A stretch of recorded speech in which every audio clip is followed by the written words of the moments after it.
really the legalization of recreational cannabis is just shedding a light. This is something that companies should have been doing years ago, is it not? Exactly. I think what it's doing, it's really shedding a light on health and safety in the workplace. And for many different industries that, maybe aren't as advanced Right. on the health and safety side. They might not have an alcohol and drug policy. They might not understand the potential corporate risk if something happens in the workplace. One of the challenges that I have seen when talking to people is that there's a lot of companies that don't even have drug and alcohol policies. Exactly. So I'm trying to figure out, how do larger companies or even mid-sized companies, is it just that they aren't required and so they just... I think there's many companies that don't understand their obligations. Right. Under occupational health and safety legislation across Canada, so federally and provincially. And what employers, and it doesn't matter what type of employer you are, Yeah. each employer has a certain obligation and duty to ensure a safe workplace.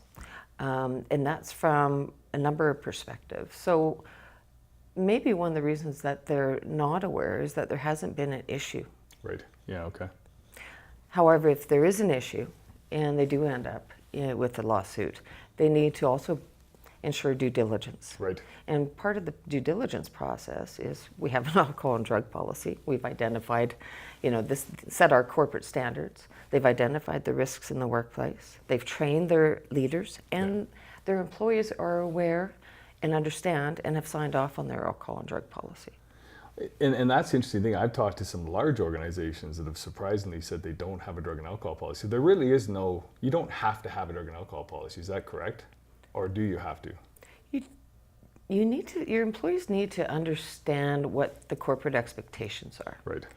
And there's no document that says you have to have a written alcohol and drug policy. Now, there are for certain industries. So, for example, if you're an oil and gas company in Canada, you are a member of the Canadian Association of Petroleum Producers.